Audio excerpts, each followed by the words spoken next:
यो हो बहसको साथमा कामना सेवा विकास बैंक, प्रगतिको आधार कामना सेवासँगको कारोबार। Presenting Nepal's first family scooter with revolutionary i3s technology, Hero Destiny. शक्ति मिनरल्सको उत्पादन नेपाली किसानका लागि वरदान। शक्ति मिनरल्स प्राली विशेष औद्योगिक क्षेत्र भइरहबा। मङ्गल डेकोर, गुर्जुमार्ग 4 खाल टिल्ली बजार काठमाडौँ।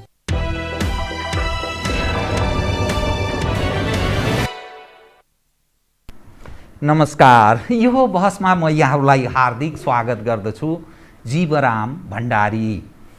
आज यहाँहरू सामुने उपस्थित हुनुहुन्छ देवप्रकाश त्रिपाठी। उहाँ पत्रकार हुनुहुन्छ, मातृभूमिका लागि नेपालीका संयोजक पनि।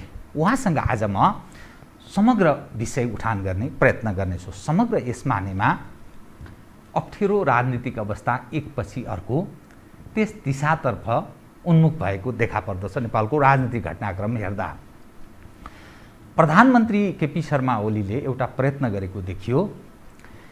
यथास्थितिको संसदबाट यसले स्थायित्व, राजनीतिक स्थायित्व दिन सक्दैन, त्यसकारण चुनावमा जाने।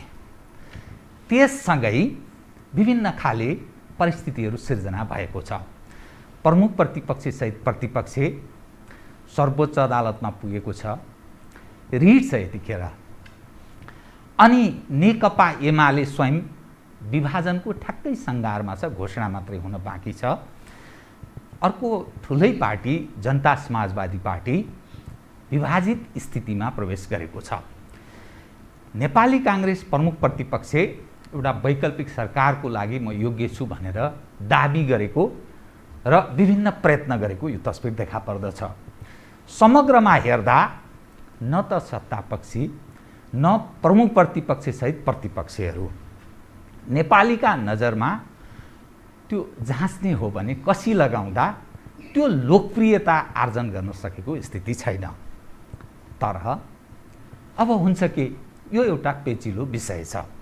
म आज देवप्रकाश त्रिपाठीसँग, उहाँ खारिएको व्यक्ति पनि हुनुहुन्छ, अनुभवी पनि हुनुहुन्छ, राजनीतिक विश्लेषणदेखि लिएर लामो समय उहाँको पत्रकारिताको अनुभव र राजनीतिमा पनि मातृभूमिका लागि नेपाली यसको संयोजकको हिसाबले एउटा वैकल्पिक शक्ति निर्माण जरुरी छ भन्ने सायद उहाँको ठम्याइसहित यसतर्फ पनि उहाँ प्रवेश गर्नुभएको छ। उहाँसँग आज म समग्र विषय उठान गर्ने प्रयत्न गर्नेछु। सर्वप्रथम म उहाँलाई स्वागत गर्छु। स्वागत छ यहाँलाई। धन्यवाद सर। अब म कहाँ सुरु गरेँ, प्रवेश गरेँ भने प्रधानमन्त्री केपी शर्मा ओली, जसलाई कतिपयले यो काम चलाउ सरकार हो, काम चलाउ यस मानेमा सर्वोच्च अदालतमा रिट दायर भएको छ, संवैधानिक इजलास गठन भएको छ। त्यसले के गर्छ, के फैसला देला, त्यसकारण यसले काम चलाउ सरकारको रूपमा मात्रै भूमिका निभाउनुपर्छ है, अरू तपसिल महत्त्वपूर्ण निर्णय पनि नगरोस्, दीर्घकालीन प्रभाव पर्ने काम पनि नगरोस्, यो दृष्टिकोण एक खाले राख्दछन्। प्रधानमन्त्री केपी शर्मा ओली चुनावको तयारीमा हुनुहुन्छ। कार्तिक र मङ्सिरमा 2 चरणको चुनाव घोषणा गरेको स्थिति छ। समस्या के आयो भने हिजो उहाँले अर्थात् शुक्रबार राति मन्त्रीमण्डलमा व्यापक फेरबदल गर्नु, पुनर्गठन गर्नुभयो। तस्बिर कस्तो देखिन्छ भने घटनाक्रम यसो हेर्दा, उहाँले चालेको कदम हेर्दा प्रतिनिधि सभा पुनर्स्थापना हुन सक्ने कता कता उहाँले विश्लेषण गरेको यसकारण अर्थ लाग्दछ। मधेस केन्द्रित भनिने दल जसपालाई 8 मन्त्रालय सहित उप प्रधानमन्त्री 10 मन्त्री उहाँले दिएको देखा पर्दछ। आफ्नो पार्टीभित्रको धेरै ट्याक्टफुल लेखाजोखा गरेर उहाँले 2 उप प्रधानमन्त्री सहित केही मन्त्रीहरूलाई निकालेको, केही मन्त्रीहरू यथास्थितिमा राखेको, केही थपेको, यस्तो देखा पर्दछ। यो समग्रमा हेर्दा अब यथास्थितिमा प्रधानमन्त्रीले यो तत्काल यो कदम किन चाल्नु पर्यो, के होला, यसको पछाडिको गुह्य पक्ष के होला भन्ने मानिस लेखाजोखा, हिसाब किताब, विश्लेषण हिजो रातिदेखि नै गर्न थालेका छन्। तपाईँ बुझकी पनि व्यक्ति हुनुहुन्छ, नेपालको राजनीतिक घटनाक्रमलाई नजिकबाट नियाली पनि रहनु भएको छ र दर्शकलाई न्याय गर्ने गरेर यसकारण कि यही ठाउँमा तपाईँलाई कसैलाई अरूलाई एउटा लाइन पक्रेर कुरा गरिदिन्छ, उसको अनुयायी भएर अर्कोले अर्को लाइन पक्रिन्छ, त्यो दर्शकका लागि न्यायपूर्ण हुँदैन। तपाईँले चाहिँ मैले जुन विरङ्गम ढङ्गले विषय उठान गर्ने प्रयत्न गरेँ, न्यायपूर्ण ढङ्गले तपाईँको विश्लेषण म सुन्छु, त्यसपछि यससँगै कथाले माग्ने विषयहरू म क्रमशः उठान गर्छु। कृपया। धन्यवाद जीवरामजी, बडा राम्रोसँग स्थितिको विश्लेषण यहाँ आफैले गर्नुभएको छ। अब यसको जुन कारण छ, अहिलेको यो अवस्था बन्नुको जुन भूमिकामा तपाईँले भन्नुभयो, यसको मूलतः दुईवटा कारण छ। एउटा कारण चाहिँ कुनै पनि अस्तित्वमा भएको वस्तुले आफ्नो अस्तित्व रक्षा गर्ने चाहिँ प्राकृतिक धर्म हो। जसरी व्यक्तिले, मानिसले वा कुनै पनि प्राणीले आफूलाई रक्षा गर्न खोज्छ, जुन अवस्थामा छ, जस्तोसुकै प्राणीले पनि आफू बाँच्नका लागि त्यो कुरा सबै ठाउँमा लागू हुन्छ र त्यो सरकारमा पनि लागू हुन्छ।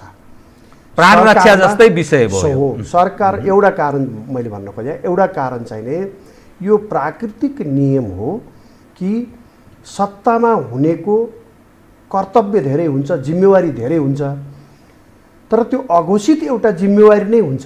त्यो के हो भने आफ्नो रक्षा गर्ने, सरकारको रक्षा गर्दै बाँकी अरू कामहरू अगाडि बढाउनु प्राकृतिक नियम हो। त्यसैले अहिलेका घटनाक्रमहरूमा सरकारले आत्मरक्षा गर्न खोज्दा उत्पन्न भएका परिणामहरू एकातिर छन्, यसलाई हामीले बिर्सन हुँदैन।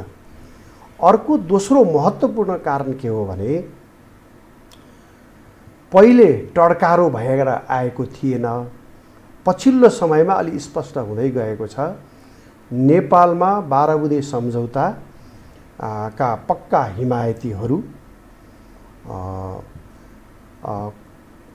र वेभलेन्थ मिल्नेहरू, विभिन्न एजेन्डामा जस्ताको तस्तै एजेन्डा मिल्नेहरू एकातिर, त्यससँग कुनै न कुनै रूपमा रिजर्भेसन राख्नेहरू, पुरै असहमत हुनेहरू अर्कोतिर।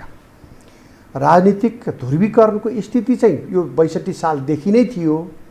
12 बुँदे सम्झौता गलत हो भन्नेहरू पनि थिए, सही हो भन्ने पनि थिए।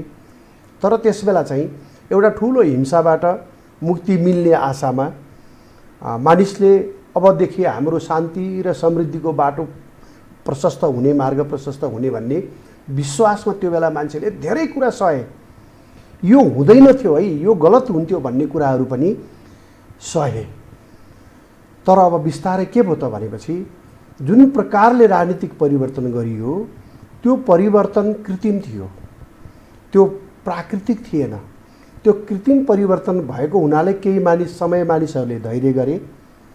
यदि त्यसले चाहिँ धेरै राम्रो काम गर्न जान सके भए अहिले ल्याएको व्यवस्थाले, अहिलेका पात्रहरू सबैले समग्रमा एकदम राम्रो काम गरेर गएको भए यो 15 वर्ष भनेको त धेरै लामो समय हो। 62-63 को परिवर्तनदेखिको हिसाबमा यो 15 वर्ष भनेको धेरै महत्त्वपूर्ण समय हो। 15 वर्षमा देशको स्थिति हामीले यो सेक्टरमा चाहिँ एकदम राम्रो भएको छ, धेरै राम्रो भयो भन्ने कुराहरू यो सोच्दै पर्छ, थाहा पाउनै पर्ने हुन्छ। यो बिचमा एकदम राम्रो भयो के हो भनेर कसैलाई पनि सोधियो भने राम्रो भएको कुरा के हो खोज्नै पर्छ भन्ने अवस्था छ अहिले। भनेपछि एकातिर रिजल्टहरू पनि राम्रो आएनन्, देश र जनताको चाहिँ नि दैनिक जीवनमा पनि परिवर्तन आएन, यसको राष्ट्रिय स्वाभिमानमा पनि परिवर्तन आएन, राष्ट्रिय प्रतिष्ठामा पनि यसको परिवर्तन आएन। भनेपछि परिस्थिति कहाँ पुग्यो भनेपछि अब 12 बुँदे सम्झौताको औचित्यमाथि प्रश्न गर्ने बेला त अलि अगाडि नै भइसक्यो। अब चाहिँ नि त्यो प्रश्न उठ्न थाल्यो। केपी ओलीजीले स्वाभाविक रूपमा अहिले संविधानमा लेखिएका सबै कुराहरूलाई जस्ताको तस्तै कार्यान्वयन गर्नुपर्छ भन्ने मान्यता राखे जस्तो बुझिँदैन। जस्तै बुझाइमा फरक, संघीयता भनेको पूर्ण रूपमा चाहिँ नि अधिकार सम्पन्न स्टेट हो, यो चाहिँ सार्वभौम सत्ताको आफ्नै ढङ्गले उपयोग गर्छ भन्ने एउटा मान्यता हो।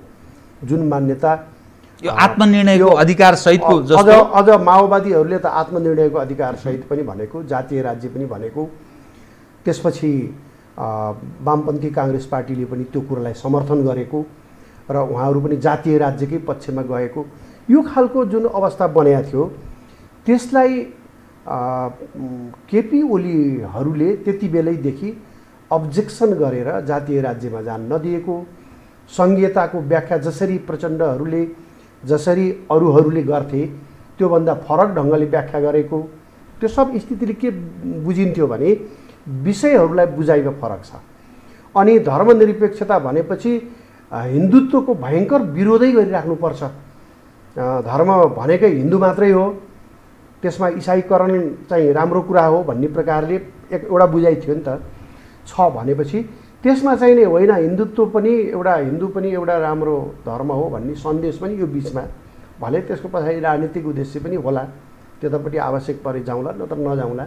तर एउटा राष्ट्रको प्रमुखले या सरकारको प्रमुखले कार्यकारी प्रमुखले धार्मिक व्यवहारहरू गरेको कुरा अहिलेको संस्थापन पक्ष भनेको समग्रमा यो संविधानका जस्ताको तस्तै समर्थकहरू एकातिर, यसलाई कुनै न कुनै रूपमा परिवर्तन गर्नुपर्छ भनेर ठान्नेहरू एकातिर हुँदै गएको अवस्थामा केपी ओलीले एउटा धारको अप्रत्यक्ष नेतृत्व गरिराखे महसुस हुन्छ। जो मानिसहरू माओवादीका एजेन्डाहरूसँग विमति जनाउँछन्, जो मानिसहरू मुलुकमा चाहिँ नि अर्कै प्रकारको अभ्यास हुन खोजेको कुराप्रति सचेत छन्, त्यो मानिसहरूले कहाँ जाने त, कसलाई समर्थन गर्ने त भन्दा माओवादीको विकल्पमा, माओवादीको विचारको विकल्पमा चाहिँ बरु तुलनात्मक रूपमा केपी ओली नै ठिक हो कि भन्ने प्रकारले समर्थन गरेको पाइन्छ। र केपी ओली स्वयं पनि माओवादी आन्दोलनलाई समर्थन गर्ने, इन्स्पायर गर्ने मानिस चाहिँ हिजो पनि होइन। र तपाईँहरूले याद गर्नु भएको होला, केपी ओलीले यो 67 सालतिरै 66-67 सालतिरै माओवादीको आयु भनेको अबको 10 वर्ष हो, त्यसपछि देशमा माओवादी हुने छैन भनेर पब्लिकली घोषणा गर्नुभएको थियो। वास्तवमा त्यो युनिटी गरेको के गरेको बिचमा विभिन्न प्रकारका स्टन्ट भन्छु म गरियो नि यो बिचमा, यो 2-3 वर्षभित्र। यो सबै कुरा चाहिँ के थियो भनेदेखि सूक्ष्म रूपमा चाहिँ केपी ओलीलाई सिद्ध्याउनको लागि र सिद्ध्याइसकेपछि आफूले सम्पूर्ण नेतृत्व प्राप्त गर्ने भन्ने मकसद एकापट्टि थियो, अनि माओवादीलाई चाहिँ नै आफूभित्रै समेटेर आफ्नै पार्टीको अनुशासनमा ल्याएर त्यसपछि त्यसैमाथि सवार भएर बाँकी अवधिको यात्रा पुरा गर्ने भन्ने इच्छा अर्कोतिरको। यो कुनै चाहिँ नै सफा मनसायले कम्युनिस्टहरूको बिचमा युनिटी भएको थिएन, दुवै पक्षको आफ्ना आफ्ना उद्देश्य थिए। अब त्यस्तो नक्कली कुरा लामो समय टिक्नेवाला थिएन, अनि दुई थरीको बिचमा मनमुटावहरू तीव्र भएर गयो र मुलुक चाहिँ यो अवस्थामा पुग्यो। यहाँ पुग्दा सबैभन्दा रोचक कुरा के हो भने नेपाली काङ्ग्रेस भन्ने पार्टी जो पहिला चाहिँ प्रजातान्त्रिक पार्टी थियो, पहिले प्रजातान्त्रिक थियो नि त। पहिले त सबै प्रकारलाई समेट्ने र मध्यमार्गी मार्ग, लेफ्टहरूलाई पनि समेट्ने, राइटिस्टलाई पनि समेट्ने, सबैले विश्वास गर्न सकिने, अनि विचारले पनि अब संवैधानिक राज संस्थादेखि लिएर सबै प्रकारको अन्य चाहिँ राष्ट्रिय महत्त्वका एजेन्डामा नेपालीको भावना अनुसारको धारणा थियो, होइन? थियो। अब के छ? अहिले त माओवादीको एजेन्डासँगै उहाँहरू हुनुहुन्छ।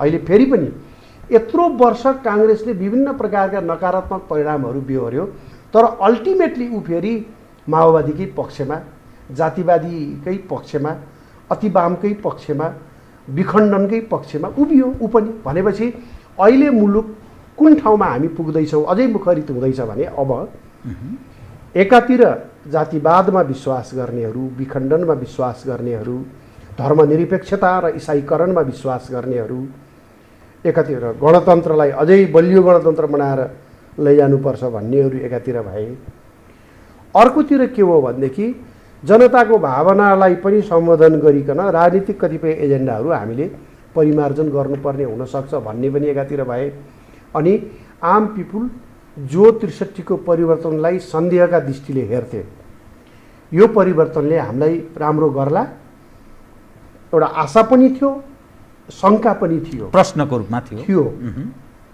त्यो सबै मुखरित भएर आउन थाल्यो अब कि वास्तवमा यो अवस्थाले, यो व्यवस्थाले, यो प्रवृत्तिले, यो पात्रले यो मुलुकलाई सकारात्मक बिन्दुमा पुर्याउँदैन भन्ने ठाउँमा आम मानिसहरू निष्कर्षमा पुग्न थालेको अवस्था हो। यो अवस्थामा त्यो ध्रुव त खडा हुनै बाँकी छ, यो समग्रताको वैकल्पिक ध्रुव त खडा हुनै बाँकी छ। त्यो यहीँभित्रबाट पैदा हुन्छ। अब महत्त्वपूर्ण विषय यहाँले उठान गर्नु, म त्यसमा अलिकति जोड्न मात्रै खोजेको, जुन ढङ्गले बृहत राजनीतिक ध्रुवीकरणको सम्भावना, दुई धारको राजनीतिको सम्भावनातर्फ तपाईँले इङ्गित गर्नुभयो। एउटा माओवादीले चाहेको राजनीतिक धार, अर्को त्योभन्दा पृथक 62-63 को परिवर्तनलाई सन्देहका साथ हेर्ने पक्षहरू सङ्गठित हुँदै गएको धार। एउटा धारको नेतृत्व सायद प्रचण्डजीहरू, अर्को धारको नेतृत्व सायद ओलीजी, अहिले उहाँले त्यो प्रयत्न गरेको। ओलीजी त्यो खरो ढङ्गले त्यो अन्तिम बिन्दुसम्म यो ध्रुवीकृत हुँदा थेगिन उभिन सक्नु होला, सक्नुहुन्छ? राजनीतिमा के हुन्छ भने कहिलेकाहीँ यो व्यक्तिहरूले चाहेको, आफूले चाहेको बाटो मात्रै जाँदैन, आफूले नचाहेको ठाउँमा पनि पुग्नुपर्ने हुन्छ। परिस्थितिले कहिलेकाहीँ दास बनाउँछ राजनीतिक नेतृत्वलाई या राजनीतिक दलहरूलाई, त्यो परिस्थिति बनाउँछ होइन। त्यसैले अहिलेको अवस्थामै केपी ओलीले 12 बुँदेको पुरै विरुद्धको धारलाई सबैलाई समेटेर चाहिँ नेतृत्व गर्न सक्नु होला भन्ने कुरामा ठ्याक्कै विश्वास गरिहाल्ने बेला भएको छैन। अहिले अलिकता चाहिँ त्यहाँ वैचारिक सङ्घर्ष पनि हो, अलिकता सत्ता सङ्घर्ष पनि हो त्यहाँभित्रको होइन। त्यस कारणले गर्दाखेरिमा अलिकता चाहिँ यो प्रचण्डहरूको विकल्पमा चाहिँ उहाँले लिएको अडानलाई मानिसले समर्थन गर्ने, सहानुभूति राख्ने स्थिति छ। जो मानिसहरू 63 को परिवर्तनलाई कुनै न कुनै रूपमा असहमति जनाउने थिए, त्यो मानिसहरूको पनि सिम्प्याथी प्रधानमन्त्रीका प्रति गएको छ। तर अब भोलिका दिनमा त्यो पक्षसँग असन्तुष्ट सबैको नेता बन्ने स्थितिमा केपी ओली पुग्नु होला कि नहोला, त्यो अहिले नै भन्न सकिने या अनुमान गरिहाल्ने विषय होइन। तर यो दुई ढङ्गले चाहिँ बृहत ध्रुवीकरणमा चाहिँ नेपालको राजनीति जान्छ, प्रक्रिया चाहिँ सुरु भयो। अब यो ध्रुवीकरणले अर्को एउटा छ, सूक्ष्म ध्रुवीकरण हुन खोजिया के छ भने समग्र यो संविधान र यो व्यवस्थाको विकल्पमा एउटा नयाँ शक्ति खडा हुने प्रयास पनि भइरहेछ। त्यो आफैमा एउटा शक्ति, एउटा ध्रुव बनिसकेका छैन, तर बन्ने पृष्ठभूमिहरू बनिरहेका छ। त्यो अवस्थामा यो ध्रुवलाई समेत केपी ओलीले समेट्न सक्ने कि नसक्ने, या जसले समेट्न सक्छ त्यो ध्रुवमा केपी ओली रहने कि नरहने, यस्ता प्रश्नहरू चाहिँ अलि परिपक्व हुन बाँकी छ। तर एउटा गजबको ध्रुवीकरणको अवस्था चाहिँ अब सिर्जना भएको छ, हुन थालेको छ। नेपालको राजनीति एकपछि अर्को हेर्दै जाँदा, हेरिल्याउँदा यो खास गरी रिसर्चरहरूका लागि इन्ट्रेस्टिङ हुँदैछ कि तपाईँले काङ्ग्रेसका सवालमा जुन भन्नुभयो, काङ्ग्रेसको स्वयं नेतृत्व पङ्क्ति के दाबी गर्दछ भने यत्रो हिंसामा गएको पक्षलाई हामीले राजनीतिका मूलधारमा ल्यायौँ र हाम्रो मार्गमा प्रवेश गरायौँ, हाम्रो पदमा उनीहरू हिँडिरहेका छन्। त्यसकारण प्रतिस्पर्धाको राजनीतिमा हिँड्नु यो काङ्ग्रेसको सफलता हो, व्यापक जनको क्षति हुनबाट त रोक्यौँ नि भन्ने एक। नम्बर 2, शेरबहादुर देउवालाई प्रधानमन्त्रीका रूपमा अर्थात् नेताको रूपमा प्रचण्डजी, माधवजी लगायतहरूले स्वीकारेको स्थितिमा काङ्ग्रेसले आफ्नो स्वत्व गुमायो, यो कम्युनिस्टको लाइनमा गयो, प्रचण्डको लाइनमा गयो भनेर मान्ने आधार के बताइदिनुहोस् त? किनभने दाबी त्यो पक्ष त्यसरी गरिरहेको छ, काङ्ग्रेसको नेतृत्व पङ्क्ति। धन्यवाद। त्यस्तो आत्मरतिमा धेरै थरी मानिसहरू, धेरै थरी समूहहरू रहेका छन्। एकचोटि 63 सालमा त्यति बेलाका गृहमन्त्रीजी कृष्ण सिटौलाजी भन्नुहुन्थ्यो, मैले ल्याएँ एउटा बाटो, अर्कै बाटो हिँडिराखेको माओवादीलाई मैले लिएर आएँ, तपाईँहरू सबैले सहयोग गर्नुभयो भनेदेखि म यिनीहरूलाई अर्कै ठाउँमा अझै पुर्याउँछु, पूर्ण रूपमा प्रजातान्त्रिक बनाउँछु भन्नुहुन्थ्यो। त्यस्तो भ्रममा मानिसहरू रहनुपर्ने हुन्छ। वास्तवमा यो स्ट्राटेजिक कुरा थियो, त्यसबेला पनि माओवादीले उपयोग गरेका थियो। हालसालै केही महिना अगाडि प्रचण्डले एउटा दस्तावेज सार्वजनिक रूपमा ल्याउनु भएको छ। हुन त उहाँहरूको त्यति बेलाको पार्टीको आन्तरिक अन्तरसङ्घर्षको क्रममा ल्याउनु भएको। त्यसमा स्पष्ट रूपमा के लेखेको छ भने 62-63 को परिवर्तन कम्युनिस्टहरूको नेतृत्वमा भएको भनेर लेखेको छ। एक शब्द 5% पनि नेपाली काङ्ग्रेसलाई या अरू पक्षलाई क्रेडिट दिने काम त्यो दस्तावेजले गरेका छैन। र हामीले हेर्दा पनि के हो भने माओवादीकै एजेन्डामा उसले बोकेको एजेन्डा कति आफ्नो हो, कति अर्काको लागि बोकिदिनु परेको छ, त्यो अलग कुरा छ, त्यो फेरि अर्कै पक्ष छ। तर नेपालमा प्रवेश हुँदा चाहिँ माओवादीकै एजेन्डा बनेर जे जस्ता विषयहरू प्रवेश भयो त्यसलाई हुबहु आफ्ना सबै पुराना वैचारिक अडानहरू छोडेर हुबहु माओवादीको एजेन्डा समेटेपछि अनि त्यसलाई चाहिँ काङ्ग्रेसले हामीले माओवादीलाई ल्यायौँ भन्ने मिल्ने कि माओवादीले हामीले चाहिँ काङ्ग्रेसलाई हाम्रा एजेन्डामा ल्यायौँ र हाम्रो पछाडि राख्यौँ भन्ने हो। परिस्थितिले परिणामले बताइराखेको छ। त्यसकारणले काङ्ग्रेसको दाबी आत्मरति हो, झुटा हो, फेक हो। यो दाबीमा कुनै प्रकारको दम छैन। कङ्ग्रेसको संवैधानिक राज संस्था थियो, उसले त्यो गणतन्त्र त माओवादीको एजेन्डा थियो। कङ्ग्रेस त एकात्मक पद्धतिमा रमाउँदै आएको, अभ्यास गर्दै आएको, विखण्डनको पक्षमा त थिएन।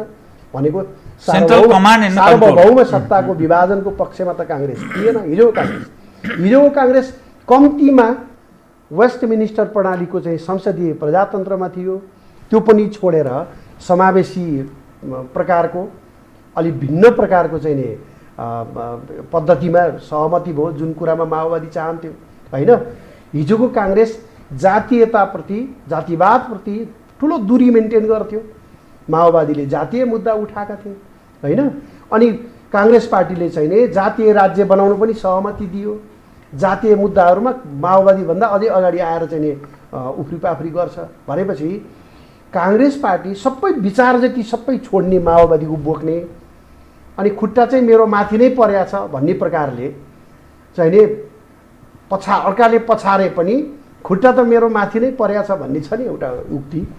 काङ्ग्रेसको दाबी त्यस्तो मात्रै हो। त्यसैले नेपाली काङ्ग्रेसको आत्मा यति बेला वैचारिक पक्ष विस्थापित भएको छ काङ्ग्रेसबाट र एक प्रकारले लाचार छाया। राजनीति भनेको सत्ता पाउने खेल मात्रै होइन। राजनीति भनेको एउटा विचार स्थापित गर्ने प्रयास पनि हो, एउटा विचारमा मुलुकलाई डोर्याउने प्रयास पनि हो। विचारविहीनता एउटा भिडमा रूपान्तरित भएको छ। अनि अर्को पक्ष नाश भएको बेलामा मेरो राम्रो हुन्छ भनेर बस्नुपर्ने अवस्था भनेको चाहिँ राजनीतिमा सबभन्दा विकट अवस्था हो। मैले नै राम्रो गर्छु भन्ने आत्मविश्वास नहुने, म यो बाटो हिँडेर यो गन्तव्यमा पुग्छु भन्ने कुनै नीति योजना कार्यक्रम नहुने, अनि त्यसपछि अर्काको चाहिँ नि भत्किएपछि म स्वतः चाहिँ राम्रो हुन्छु, ठुलो हुन्छु भनेर भन्ने पनि कुनै विचार हुन्छ।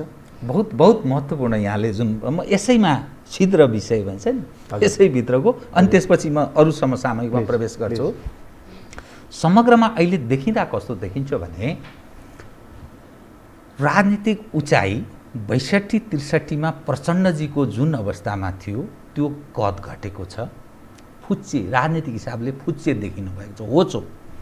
अनि उहाँका सहयोगी वा उहाँले पनि मानेको नेतृत्व पङ्क्तिका कतिपय मानिस उहाँलाई छोडेर छिन्न भिन्न भएको, उहाँ एक्लिएको स्थिति, उहाँ कमजोर भएको तस्बिर देखा पर्छ। राजनीतिक हिसाबले हेर्दा नेपालका कम्युनिस्ट हौँ भन्ने तागत छिन्न भिन्न भएको स्थिति छ। काङ्ग्रेस यस्तो अवस्थामा के प्रसन्न छ भने अब आगामी दिनमा हाम्रो समय आयो र हामीले लिएको पथ ठिक रहेछ भन्ने यसकारण पुष्टि भयो। यिनीहरूको छिन्न भिन्नमा यहाँले भने चाहिँ प्रशस्त लाभ हामीलाई हुन्छ र आगामी दिनमा चुनाव भयो भने सकभर बहुमत, त्यो नभए पनि पहिलो पार्टी भइहालिन्छ, प्रधानमन्त्री त यसै पड्काइन्छ। काङ्ग्रेसको सालाखाला दृष्टिकोण त्यसकारण हामी सफलताको शिखरतर्फ उन्मुख छौँ। यही हो राजनीति भन्ने दृष्टिकोण पनि राख्छन्। यहाँले भनेको विचारबाट विमुख भएको कुरा जुन तर्क गर्नुभयो त्यसमा मैले प्रतिवाद गर्ने आधार म देख्दिनँ। त्यसकारण त्यसमा सायद सहमत हुन सकिन्छ। यो पक्षलाई बताइदिनुहोस् त, अनि म अरू विषयमा प्रवेश गर्छु। यो भिडमा चाहिँ नि रूपान्तरित जब हुन्छ नि विचार मरेर, त्यस्तो भिडको आयु चाहिँ केही समय रहन्छ। कालान्तरमा जब राजनीतिक विचारको आधारमा ध्रुवीकरणको सिलसिला सुरु हुन्छ, त्यसपछि नयाँ शक्तिहरूको उदय हुने र पहिले भएका शक्तिहरू भूतपूर्व शक्तिमा रूपान्तरित हुने त्यो अवस्था बन्छ। तपाईँ 17-15 सालको चुनावमा त्यत्रो ठुलो शक्ति थियो गोर्खा परिषद, त्यसले आफ्नो मौलिक विचार बोक्न नसकेपछि अन्तै समाहित हुनु पर्यो, काङ्ग्रेसमा समाहित हुनु पर्यो। तर आज अस्तित्व पनि छैन त्यति ठुलो शक्ति र विचार एउटा आफ्नो प्रकारले विचार बोक्दै हिँड्यो कम्युनिस्ट। त्यो बेला 2-3 सिट पनि चाहिँ ल्याउन नसकेको, 4 सिट सायद 4 सिट मात्रै ल्याउन सकेको कम्युनिस्ट पार्टी, कम्युनिस्ट आन्दोलन झन्डै 2/3 बहुमतसम्म पुग्यो। किनभने गलत होस् जे होस् विचार त विचारै बोकेर हिँडेका थिए होइन। भनेपछि विचारले त्यो शक्तिलाई ठुलो बनाउँछ। भारतमै हेर्नुभयो भने काङ्ग्रेस आई भन्ने पार्टीले एक प्रकारले विचारको धरातल गुमाउँदै गएको थियो। ट्याक्टिकल्ली विभिन्न मुभ गरेर आफूलाई सत्तामा राख्दै थियो। तर एउटा स्पष्ट विचारका साथ अगाडि बढेको अस्ति भर्खर 84-85तिरको चुनावमा 2 सिट ल्याएको भाजपाले आज 2/3 बहुमतको सरकार चलाइरहेको छ। किनभने उसँग स्पष्ट विचार, दृष्टिकोण, गन्तव्य थियो। गन्तव्य विचार र गन्तव्यमा पुग्ने रणनीतिक मार्ग स्पष्ट हुने शक्तिहरू राजनीतिमा बाँच्छन्, अरू शक्तिहरू क्रमशः मर्ने हो। र अहिलेको अवस्थामा एउटा पाटो त्यो। दोस्रो हामीले विचार गर्नुपर्ने कुरा के हो भने जुन प्रकारले काङ्ग्रेस दङ्ग छ, कम्युनिस्टहरूले सरकार राम्रोसँग चलाउन खोजेनन्, सकेनन्। त्यसपछि कम्युनिस्टहरूको बिचमा विभाजन आयो भनेपछि यो चाहिँ हाम्रो लागि धेरै खुसीको कुरा हो भन्ने प्रकारले काङ्ग्रेसको बुझाइ। यो अघि नै मैले भनेको छु एउटा आत्मरति हो। यसमा दुईवटा कोणबाट हामीले हेर्नुपर्छ। नम्बर 1, कम्युनिस्ट भनेको यस्तो शक्ति हो अघिल्लो दिन बेलुकासम्म एकअर्कालाई भेटेपछि सिद्ध्याउने, मारि नै दिने भन्ने प्रकारले चाहिँ नै बसेको शक्ति मध्यरातमा के भइसक्छ र भोलिपल्ट उज्यालो हुँदा एक भइसक्छ।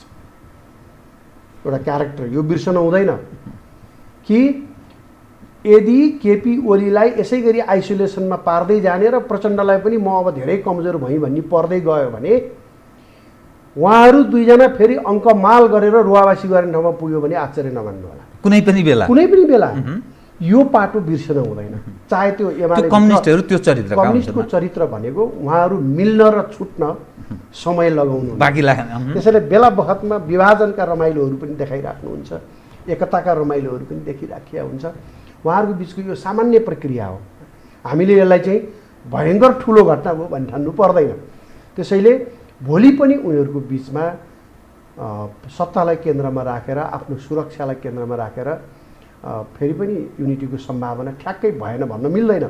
मैले तपाईँलाई आजको मितिसम्म कुरा गर्दा चाहिँ अहिलेसम्मको राजनीतिमा तपाईँ हामीले प्रचण्ड कमजोर भए भनेर भनिरहँदा पनि भनिरहँदा पनि एउटा विचारको नेतृत्व प्रचण्डले नै गरिराखेका छन्, जसका कार्यकर्ताहरू शेरबहादुर देउवादेखि कमल थापाजीहरूदेखि हिजोको विगतमा कमल थापादेखि लिएर विभिन्न आकार प्रकारका समूहहरूले त्यसलाई फलो गरिराखे प्रचण्डको विचारलाई। अनि केपी ओलीले पनि त्यसको फरक विचार, भिन्न ठाउँको प्रतिनिधित्व गरिराखे। दुईटा हो। अहिलेसम्मको मितिमा चाहिँ यो ध्रुवीकरण हुनु खोजेको कुरा सही हो, तर परिस्थितिले मानिसलाई अर्कै ठाउँमा पुर्याउनु पनि सक्छ। काङ्ग्रेस पार्टी मात्रै एक ठाउँमा अल्झिरहेको छ, त्यसले त आफ्नो बारेमा आत्मसमीक्षा गर्न नै खोजेको छैन। उ त कम्युनिस्टहरूको विभाजन आयो, हाम्रो अब चाहिँ दिन आउँदैछ भनेर एउटा चाहिँ नि राम्रो सपना देखेपछि मलाई केही फल प्राप्त हुनेवाला छ भनेर बसेको जस्तै अवस्था भयो है। त्यसैले त्यो होइन, राजनीतिक रूपमा त्यसरी हामीले बुझ्न हुँदैन कि आशामा बस्ने, चिट्ठा पर्ने कुरामा चिट्ठा पर्न पनि सक्छ कहिलेकाहीँ। र अर्को कुरा, राजनीति भनेको सत्तामा पुग्नु मात्रै हो र? राजनीति भनेको सरकारै बनाउनु मात्रै हो र? राजनीति भनेको त देशको हित गर्ने विचार स्थापित गर्ने राष्ट्रहितमा र जनतालाई सङ्गठित गर्ने भनेको एकताबद्ध तुल्याउने, सामाजिक सद्भाव बढाउने, शान्ति अमन चैन कायम राख्न भूमिका निर्वाह गर्ने, अनि सुशासनका लागि प्रयास गर्ने, अनि जनताको हरेक दुःखमा त्यो मर्म चाहिँ नि महसुस हुने, मर्मबोध हुने, त्यो काम हो नि राजनीतिको त। राजनीतिक सफलता भने त जनतासँग काम गरेर पाउने सन्तुष्टि चाहिँ सफलता हो। सरकारमा पुग्ने र नपुग्ने कुरा चाहिँ सफलता र असफलता होइन, राजनीतिको मर्मको कुरा। राजनीतिको मर्मको कुरा। त्यसैले सत्तामा पुग्ने कुरा पनि हो, राजनीतिभित्रै पर्छ। सत्तामा पुग्यो भने आफ्ना राम्रा विचारहरू, आफ्ना राम्रा इमान्दार प्रयासहरूद्वारा राष्ट्रमा राम्रो योगदान पुर्याउने त्यो पाटो पनि हो। सत्ता पनि एउटा अङ्ग हो, तर सम्पूर्ण कुरा सत्ता मात्रै होइन। यहाँ त सिद्धान्त पनि, विचार पनि, व्यवहार पनि र सपना विपना जपना हरेक कुरा सत्ता मात्रै भएको छ। र नेपालको राजनीतिमा यो प्रकारको अस्थिरता, यो प्रकारको अन्योलको मुख्य कारण चाहिँ सत्ता केन्द्रित राजनीति हुनु पनि हो। अब एउटा कुरा। अर्को कुरा, हामीले प्रजातन्त्रको ठुल्ठुलो कुरा गर्छौँ, हामी आफैले भनौँ न, म त कतिपय प्रावधानको सँग असहमत छु संविधानको, तर उहाँहरूको दाबी अनुसार नेपाली जनताले बनाएको संविधानमा के लेख्यो भने 5 वर्षको लागि, उहाँहरूको दाबी अनुसार उहाँहरूको दाबी अनुसार 5 वर्षको लागि बनाएको संविधानमा 5 वर्षको लागि चाहिँ सरकार बन्नेछ, प्रधानमन्त्री छानिनेछ, सरकार चलाउनेछ। र चुनावमा पनि संसदीय प्रजातन्त्रमा चाहिँ के हुन्छ भने कसको नेतृत्वमा चुनावमा जाने त, भोलिको प्रधानमन्त्री बन्ने हो त भन्ने कुरा पनि संसदीय प्रजातन्त्रमा त्यसको हिसाब किताब हुन्छ। अनि यो चुनावमा वामपन्थी कित्ताको खास गरी एमाले केपी ओलीको नेतृत्वमा चुनाव लड्यो, माओवादीले प्रचण्डको नेतृत्वमा, काङ्ग्रेसले शेरबहादुर देउवाको नेतृत्वमा। प्रचण्डहरूको बहुमत आएको भए वा लार्जेस्ट पार्टी भएको भए उहाँहरूकै नेतृत्वमा देश जान्थ्यो र 5 वर्ष उहाँले चलाउनुहुन्थ्यो। त्यसै गरी शेरबहादुरजीको नेतृत्वमा चुनाव भएर उहाँहरूले बहुमत ल्याएको भए पनि उहाँहरूकै नेतृत्वले 5 वर्ष जान्थ्यो। तर यहाँ त कस्तो देखियो भने संविधानमा लेख्नको लागि चाहिँ 5 वर्ष भनेर लेख्ने, सरकार चाहिँ 2 वर्षपछि ढाल्न सुरु गरिहाल्ने, त्यही सरकार ढाल्ने सङ्घर्ष गर्नुपर्ने खेल नहोस्। प्रजातन्त्र भएपछि 5-5 वर्षमा चुनाव हुन्छ, चुनाव नै क्रान्ति हो। चुनावका माध्यमबाट सरकार बदल्ने, कार्यकारी प्रमुख बदल्ने, आफ्नो प्रतिनिधि बदल्ने, त्यो व्यवस्था भनेकै एउटा चाहिँ क्रान्तिको प्रक्रिया हो प्रजातन्त्रमा। तर यहाँ त के देखियो भने संविधानमा चाहिँ 5-5 वर्षमा सरकार बदल्ने वा यो चाहिँ चुनाव हुने र अवस्था बदलिने भनेर भनियो, लेखियो। तर व्यवहारमा चाहिँ के छ भने कुनै पनि सरकारलाई 2 वर्ष पुरा हुने बित्तिकै ढाल्न खोज्ने। त्यसैले मेरो आग्रह के छ भने उहाँहरूले यो संविधान बचाउन सक्नुभयो, यही संविधान अन्तर्गत अगाडि गइराख्नुभयो, यो संविधान र देशलाई सँगै चाहिँ बचाउने हिम्मत साहस देखाउनु हो, यो दुईटै कुरा बचाउने भनेदेखि त्यो अवस्थामा यदि यस्तै प्रवृत्ति चाहिँ परिवर्तन गर्न नसक्ने भए 2-2 वर्षमा प्रधानमन्त्री फेर्ने भएर लेखे भइहाल्यो नि त संविधानमा, वा 1-1 वर्षमा प्रधानमन्त्री फेर्ने भएर लेखे भइहाल्यो नि त। उहाँहरू त प्रधानमन्त्री बन्नकै लागि भएर गरे रहेछ। अघि तपाईँले जहाँसम्म प्रचण्ड कमजोर भन्नुभयो, प्रचण्ड कमजोर होइन, एउटा त वैचारिक नेतृत्व उहाँको। दोस्रो कुरा के हो भने 48 सालको चुनावमा उहाँले सायद 8 सिट जित्नु भएको थियो जनमोर्चाको नाममा लडेको, तर पार्टी त त्यही हो नि त। भने 8 स्थानमा उहाँहरूले 8 या 9 स्थानमा उहाँहरूले विजय प्राप्त गर्नुभएको थियो। यदि त्यसबेलै ठुलो शक्ति बनेको भएदेखि उहाँहरू सायद युद्धमा जानुहुन्न थियो। प्रधानमन्त्री बन्न गरे युद्ध हो नि त त्यो त, जो मान्छे काट्दै हिँड्ने कार्यक्रम चल्यो नि बिचमा, यो प्रधानमन्त्री बन्नको लागि गरिएको हिंसात्मक युद्ध थियो। चुनावबाट जित्न नसकिने देखिएपछि, आफ्नो जीवनकालमै सफलता पाउन नसक्ने जस्तो देखिएपछि गरेको युद्ध थियो। भने त्यो बेलाको 8 सिट 9 सिटको चाहिने पार्टी आज त अहिलेको यो अवस्थामा पनि 37 सिट त प्रतिनिधि सभामै प्रत्यक्षतर्फ छ। अनि त्यसपछि अर्को समानुपातिक समेत जोड्दाखेरि अहिले 48 स्थान त माओवादीको छ भनेपछि त्यो बेलाको भन्दा अहिले पनि उहाँहरूको शक्ति त ठुलै भएको छ। यदि भौतिक रूपमा हेऱ्यो, वैचारिक पक्ष छोडेर भौतिक रूपमा हेऱ्यो भने पनि त्यति धेरै कमजोर भइसकेका स्थिति चाहिँ होइन। अब युनिटी नभएको भए त्यो अवस्था हुन्थ्यो कि त्यो चाहिँ अनुमानका भरमा कुरा नगरौँ। तर चुनाव त हामीले हेऱ्यो के हो भने एक्लै लडेका थिए, आफ्नो चुनाव चिन्हमा लडेका थिए। त्यसको रिजल्ट हो यो। यस आधारमा हेर्दा अघि नै तपाईँको प्रश्न, हिजोको चुनावमा एक्लै लड्दाखेरि प्राप्त गरेको हैसियतमा हेर्दा नेपाली काङ्ग्रेस पार्टीले यसरी एजेन्डाविहीन भएर चुनावी मैदानमा जाँदा यिनै नेतृत्व, यिनै अहिलेको शेरबहादुरदेखि गगन थापासम्मका मान्छेहरू त टेस्ट भइसक्यो नि त। अब त काङ्ग्रेसभित्रको धेरै ठुलो पुस्ता, धेरै तह चाहिँ टेस्ट भइसक्यो र त्यो टेस्ट भइसकेको नेतृत्व चौथो पुस्तासम्म यस गगन थापादेखि शेरबहादुरसम्मको पुस्ता चाहिँ टेस्टेड हो। उहाँहरूले केही पनि गर्न सक्नुहुन्न, गफ मात्रै गर्न सक्नुहुन्छ, विरोध मात्रै गर्न सक्नुहुन्छ। विरोध मात्रै हो र राजनीति भनेको? उटपट्याङ कुरा गर्ने मात्रै हो र? सधैँभरि रिसाएर प्रस्तुत हुनु मात्रै राजनीति हो र? सधैँभरि अर्काका प्रति आक्रोश प्रकट गर्नु मात्रै राजनीति हो र? त्यो होइन नि। त्यसैले यस्ता कुराहरूले समग्रतामा हेर्दाखेरि हामीले काङ्ग्रेस पार्टी धेरै राम्रो भएर जान्छ भनेर ठान्नुपर्ने अवस्था छैन, किनभने ऊ आफूलाई सुधार्न पनि तयार छैन, आफूहरूलाई बदल्न पनि तयार छैन, विचार पुनर्स्थापित गर्न पनि तयार छैन। कुन समस्यामा फस्यो काङ्ग्रेस? किन यस्तो स्थिति भयो? मूल समस्या के हो? अहिले सत्ता केन्द्रित राजनीति भयो। त्यसपछि अहिले तपाईँलाई मैले यो कुरा भन्न हिचकिचाउनु पर्दैन, 62-63 को आन्दोलन पछिको जुन परिवर्तन भयो यो प्रायोजित परिवर्तन थियो। यसमा विदेशीहरूको भूमिका निर्णायक थियो। देखाउनको लागि उही विवाहमा चाहिँ तयारी धेरै पहिलादेखि हुन्छ, त्यसमा छोरीको विवाहको लागि गहना किन्ने, कपडा किन्ने, पाहुनाहरूको लिस्टिङ गर्ने, पैसाको व्यवस्था गर्ने, त्यो त केही वर्षदेखि हुन्छ। अनि एक दिनको लागि चाहिँ जन्ती जानी भएर ल है आउनुहोस् है मेरो छोरीको विवाह छ भनेर, छोराको विवाह छ या छोरीको भनेर सारा गाउँलेलाई बोलाएर भोज भतेर गरेको जस्तो हो त्यो आन्दोलन भने चाहिँ 63 सालको। त्यो चाहिँ प्रक्रिया पुर्याउन मात्रै गरे हो। त्यसको आन्तरिक पर्दा पछाडिको तयारी अन्तै भएको थियो, अर्कै प्रकारले भएको थियो। अरूहरू नै सक्रिय थिए, निर्णायक भूमिका अरूकै थियो, खास गरी बाह्य मुलुकहरूको भूमिका थियो। र त्यो भूमिकाको कुराहरू अब त कतिपय कुरा त सार्वजनिक पनि भइसकेका छन्, हामीले धेरै चर्चा पनि गरिराख्नु पर्दैन। पर्दा खुल्यो, पर्दा खुलिसक्यो र हामीले गराएकै हौँ भनेर भन्न पनि थालिसके र हामीले गराएकै बाटोमा देश हिँड्नुपर्छ भनेर अहिले पनि आफ्ना विचारहरू राख्न थालिसके देशभन्दा बाहिर। भनेपछि के देखिन्छ भने त यत्रो हुँदाखेरि पनि 63 को परिवर्तन विदेशीले गराएको रहेछ भनेर प्रमाणीकरण हुँदाखेरि पनि, दस्तावेजहरूले प्रमाणीकरण गर्दा पनि उड्दैन त यहाँको मान्छे के भएको? नेपालीबाट नेपालीत्व नै समाप्त के भएको? यो यति भनिसकेपछि त यो सबै पक्ष त विदेशीको लागि काम गर्ने रहेछ भनेर बढार्नको लागि अग्रसर हुनुपर्ने नि। त्यो जागरुकता देखिँदैन नेपालीहरूमा। यहाँसँग सन्देह छ। यहाँ सन्देह छ कि यहाँले उठान गरेको 3वटा विषय म एकैचोटि सोध्छु है। हजुर।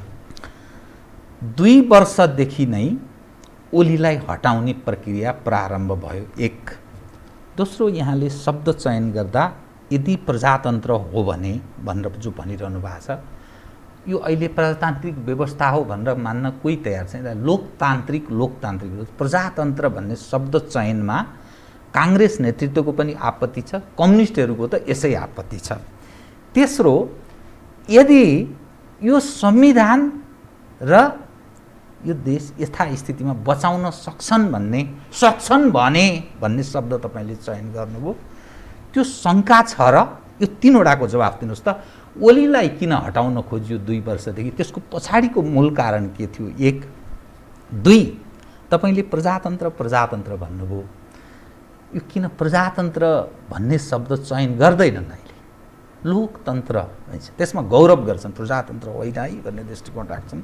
र अर्को, बचाउन सक्छन् भन्ने शब्द तपाईँले चयन गर्नुभयो, शङ्का छ तपाईँलाई? पहिलो कुरा, तपाईँले जुन केपी ओलीलाई किन विरुद्धमा 2 वर्षदेखि नै ढाल्न प्रयास भयो भन्ने कुरा हो। नेकपा माओवादी र एमालेको एकता भएकै केपी ओलीको लागि, सरकारको सुरक्षाको लागि एकता गरे। 5 वर्षसम्म आफ्नो नेतृत्वको सरकारलाई अगाडि लैजानु भएर एकता गरे केपी ओलीले चाहिँ।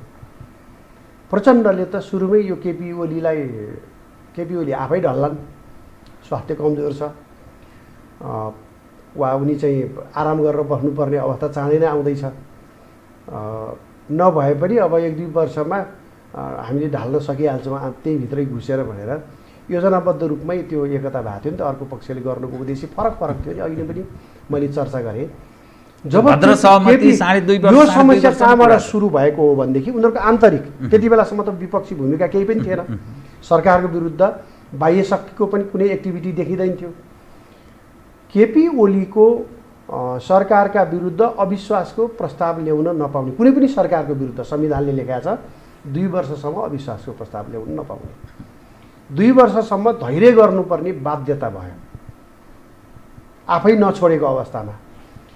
2 वर्षपछि केपी ओलीको स्वास्थ्य स्थिति अझ राम्रो भएर गयो। समस्या कहाँ पर्यो भने सत्तापक्षभित्रको त्यो तनाव बढ्नुको मूल कारण चाहिँ केपी ओलीको स्वास्थ्य राम्रो हुनु पनि हो। ए सुन्दाखेरि अप्रिय लाग्ने जस्तो, अलि हल्का हो कि जस्तो विषय लाग्ने, तर त्यो नै नेपाली राजनीतिको एउटा मूल कारण बन्यो। ओलीजीको स्वास्थ्य बिग्रेको भए त्यति बेला जब स्वास्थ्य बिग्रिन्थ्यो केपी ओलीजीको, प्रचण्डजीले हामी केपी ओलीजीकै सरकारलाई 5 वर्ष लैजाने, केपी ओलीकै वरद नेतृत्वमा चाहिँ यो पार्टीको चाहिने जुन गरिमामय पार्टीको यो गर्ने भनेर उहाँहरू भाषण गर्नुहुन्थ्यो। अनि केपीको फेरि हस्पिटलबाट फर्केपछि फेरि अनि केपी ओलीसँग निहुर्ने काम सुरु हुन्थ्यो। भनेपछि त्यसले के देखाउँछ भनेदेखि केपी ओलीको स्वास्थ्य पनि सत्ता सङ्घर्षको एउटा सत्तारूढ पक्ष, त्यो बेलाको सत्तारूढ पक्षभित्रको अन्तर सङ्घर्षको कारण थियो। र अर्को चाहिँ राजनीतिक उद्देश्य हेर्नुहुन्छ भने प्रचण्डजीले आफ्नो दस्तावेजहरूमा खुलस्त लेखिदिनु भएको छ, यो कसैले पनि यो पढ्न सक्छन्। यो संविधानमा अडिएर बस्ने हाम्रो कुरा होइन, यही व्यवस्थामा अडिएर बस्ने हाम्रो योजना कार्यक्रम होइन। हामी त यसलाई प्रयोग गर्दै, हाम्रो सरकार बनाउँदै, यसलाई उपयोग गर्दै प्रयोग गर्दै, संवैधानिक संयन्त्रहरूलाई र संवैधानिक प्रावधानहरूलाई उपयोग गर्दै, पात्रहरूलाई उपयोग गर्दै एकदलीय अधिनायकवादी समाजवादमा पुग्नुपर्ने।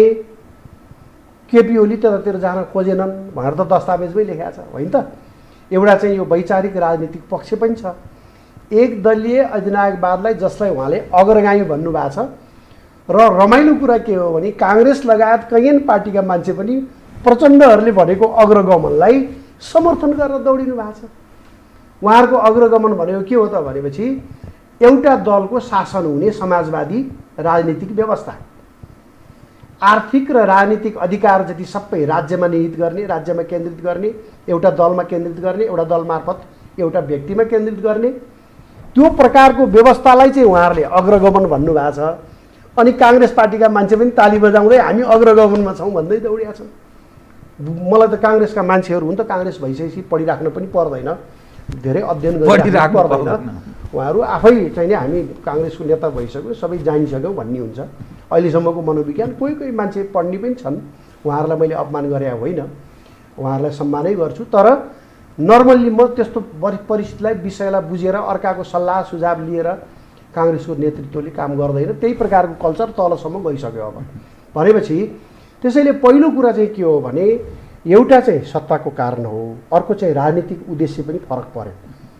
प्रचण्डहरूले जान खोजेका बाटो र केपी ओलीले हिँड्न खोजेका बाटो फरक पर्यो यो बेलामा। त्यसकारण विस्थापन जरुरी थियो। त्यसकारणले केपी ओलीलाई विस्थापन गर्नै पर्ने भयो। कहिले भन्दा अब आउने संसदीय निर्वाचनपछि कम्युनिस्ट पार्टीको यस्तै खालको स्थिति बन्छ कि बन्दैन। अनि बनेन भनेदेखि फेरि गेम चाहिँ नि तलैबाट सुरु गर्नुपर्ने हुन्छ। जस्तो अहिले प्रचण्डजीहरू फेरि घुमेर अस्तिसम्म केही महिना अगाडिसम्म समाजवादमा छलाङ मार्नुपर्ने भएर भनिरहेका मान्छेहरू अहिले फेरि काङ्ग्रेससँग गठबन्धन बनाएर फेरि यो भने के हो भने 2 कदम अगाडि बढ्ने 1 कदम पछाडि हट्ने भन्ने जुन नीति छ, त्यही नीति अन्तर्गत फेरि विभिन्न शक्तिहरूलाई उपयोग गर्दै मूल शक्तिलाई परास्त गर्ने। मूल शक्ति भनेको केपी ओली परास्त गर्ने। यो काङ्ग्रेस अरू पार्टीहरूलाई त निमोठेर फेरि त्यति पनि सजिलैसँग फेरि पछि पनि उपयोग दुरुपयोग गर्न सकिहालिन्छ भन्ने एउटा लुकेको आत्मविश्वास यसरी हामीले बुझ्नुपर्छ। त्यसैले यो अन्तर सङ्घर्ष केपी ओलीलाई हटाउनै पर्ने कारण चाहिँ यही हो। र अरू कारण पनि जोडौँ, 2 वर्षभित्र उहाँले जति कामहरू गर्नु पर्थ्यो त्यो काम गर्न सकेको होइन ओलीजीले। यस 2 वर्षको समय भनेको त राम्रो समय हो। त्योभित्र सुरुमा उहाँले चाहिँ ल्याउनु पनि भयो, ठेक्कापट्टालाई यसरी चाहिँ दिने, पारदर्शी बनाउने, गुणस्तरीय काम गर्ने, यसरी चाहिँ विभिन्न विषयहरूमा यसरी जाने, एनजिओहरूलाई यसरी व्यवस्थित गर्ने, यसरी कन्ट्रोल गर्ने, नियन्त्रण गर्ने, नियमन गर्ने, यसरी जनतालाई डेलिभरी यसरी दिने भन्ने प्रतिबद्धता आएको थियो। सुरुमा सरकार बन्ने बित्तिकै विकासका मोडेलहरू पनि आएका थिए। त्यो अनुसारको काम 2 वर्षभित्र भइदिएको भएदेखि पनि मानिसहरूले केपीको विकल्प खोज्नुपर्ने, जसले खोजेका छन्, खोज्नेहरूलाई साथ दिँदैन थिए। अहिले सरकारले हामीले धेरै गरिसक्यौँ भनेर दाबी गरेको कुरा चाहिँ सरकारभन्दा बाहिर आइसकेपछि पनि अहिले गरेको दाबी जस्तै देश देखियो र त्यो बेला पनि भन्नुभयो भने बेग्लै कुरा हुन्छ। नर्मल्ली भन्दैन। हामी त शेरबहादुरकै पालामा देश पुरै बनेर समृद्ध भइसक्यो, भाषण सुने हो नि त ऊ बेला, होइन? अन्त बाहिर आएपछि त खोइ यो नि भएन, त्यो नि भएन भनेर उहाँहरू कराउन थाल्नुभयो भनेपछि अनि आफूले बनाएको के त रातभरमा भत्क्यो त? त्यत्रो बनाइसकेका देश अहिलेसम्म त्यही रोग, त्यही प्रवृत्ति सबै ठाउँमा देखिन्छ। त्यसैले केपी ओलीजीले केही गर्न चाहिँ खोज्नु भएको हो र अहिलेको अवस्थामा हामीले केपीजीबाट अपेक्षा राख्ने के हो भने जो प्रचण्डजीहरूले अहिले बाँकी बसेको अलिअलि प्रजातान्त्रिक केही गुणहरू छन्, यसलाई पनि नामेड तुल्याएर एकदलीय अधिनायकवादमा जाने जुन बाटो बनाइसक्नु भएको थियो प्रचण्डजीहरूले, ठ्याक्कै बनाइसक्नु भएको थियो, त्यो बाटो भत्काइदिनु भयो। त्यसकारणले केपी ओलीको योगदान भनेको प्रजातन्त्रको रक्षामा र राष्ट्रियताका कैयन विषयहरूमा, बेसिक कुराहरूमा छ। अहिले त पछिल्लो समयमा सत्ता रक्षा गर्ने क्रममा उहाँले नचाहेको सम्झौताहरू पनि गर्नु पर्या देखियो। यसले गर्दाखेरिमा उहाँको चाहिँ नि राष्ट्रवादमाथि, राष्ट्रियताका पक्षका अडानमाथि पनि कतिपय न्युट्रल मान्छेले पनि तपाईले नागरिकता अध्यादेश लगायतका विषय कतिपय विभिन्न विषयमा आफैले लिएको अडानका विरुद्ध जान थालेपछि त मान्छेले त प्रश्न उठाउने भए, होइन? त्यसलाई हामीले के बुझौँ भने बाध्यता के हो त भनेपछि सरकारको रक्षा गर्नु, रक्षा गर्ने भित्र परेको कुरा होला। कतिपय कुराको जायज पनि लियो होला अडान, कतिपय कुरा नाजायज पनि गरियो भन्ने देखिन्छ यो बिचमा।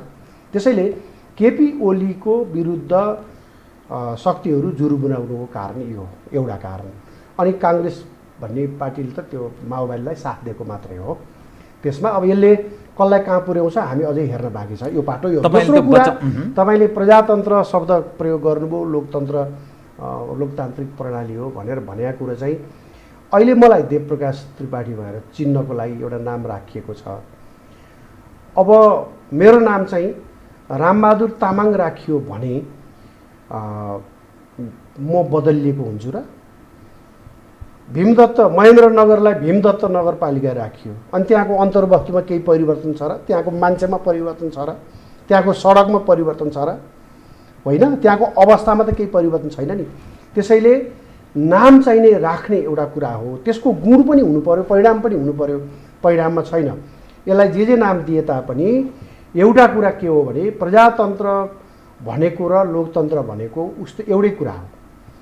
मात्रै यो लोकतन्त्र शब्द प्रयोग किन गरिएको हुनुपर्छ भनेपछि एक त भारतमा पनि लोकतन्त्र नै भनिन्छ, त्यसको पनि अलिकता प्रभाव पर्यो होला। अर्को कुरा, प्रचण्डहरूले त प्रजातन्त्रको विरुद्ध त सङ्घर्ष गरे हो नि त। नेपालीले यो कुरा बुझ्नु पर्दैन। जस्तो केपी ओलीलाई पनि हिंसाबाट आएको, प्रचण्ड नि हिंसाबाट आएको भन्छन् नि मान्छेहरू। फरक छ नि त।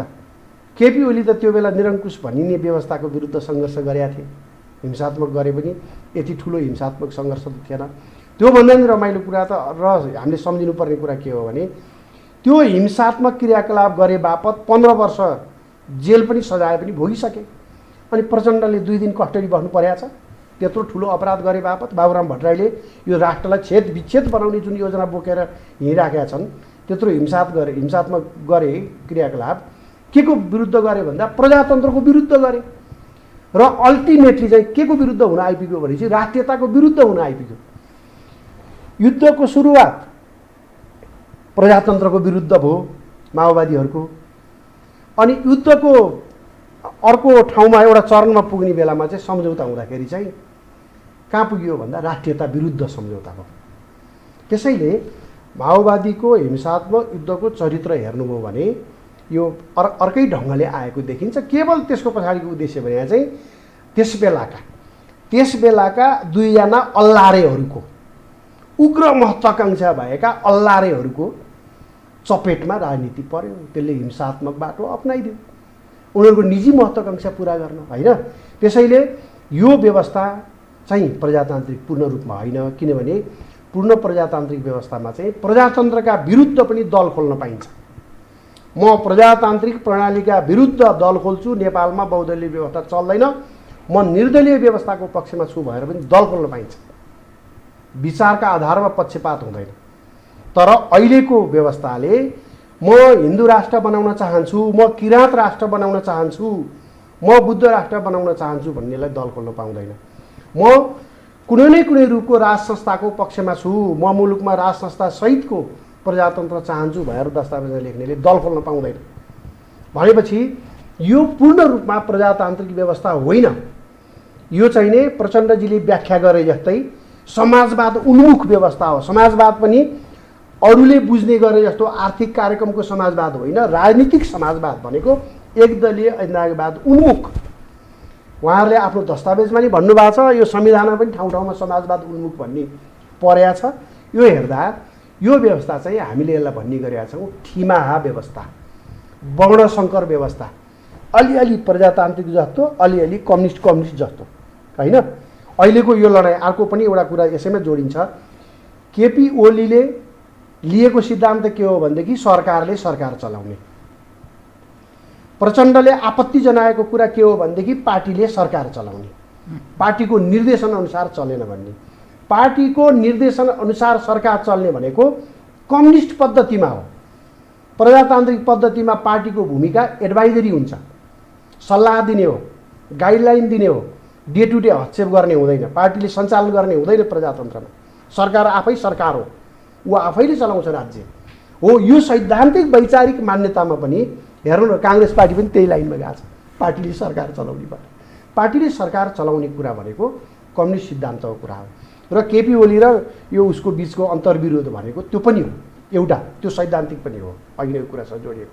अब त्यसैले लोकतन्त्र भन्नु र प्रजातन्त्र भन्नुको बिचमा फरक छैन, शब्दको मात्रै फरक हो, अर्थको अन्तर छैन।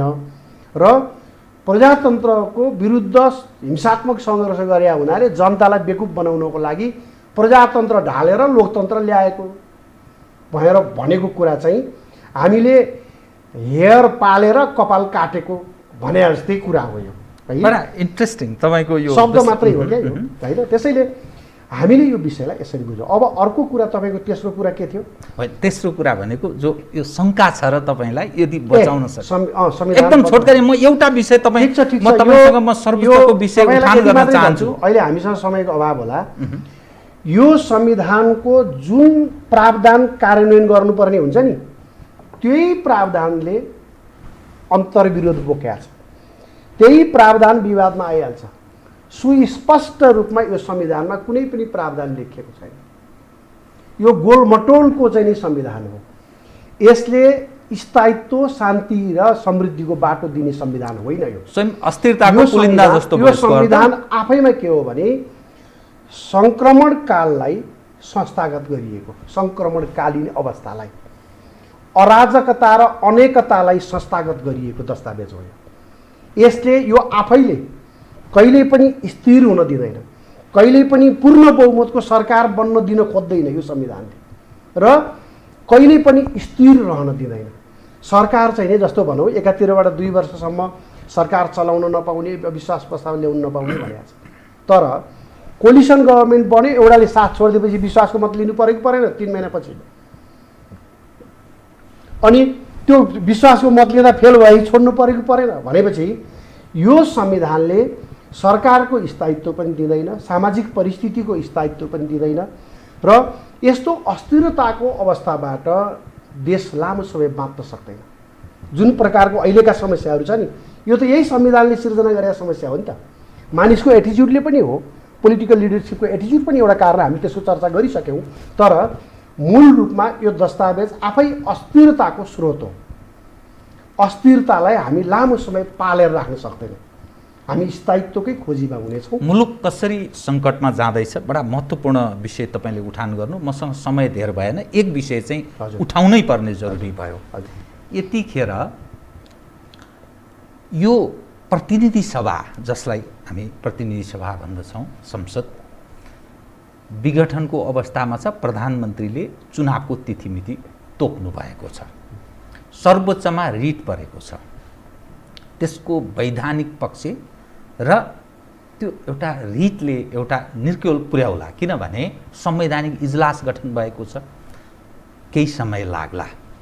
सवाल के रह्यो भने त्यो इजलासले दिने फैसला यो वा त्यो पक्षमा संविधानको धारा 76(5) अनुसार यो यस ढङ्गले बुझिनु हुँदैन भन्ने पक्ष र यही ढङ्गले बुझिनुपर्छ भन्ने पक्ष बिचको जुन विवादको विषय छ, सर्वोच्चमा केही समय अगाडि संवैधानिक इजलास गठन भयो। वकिलहरूले प्रश्न उठाए, त्यो विघटन, त्यो आफै इजलास विघटन भयो र फेरि अर्को गठन भएको स्थिति छ।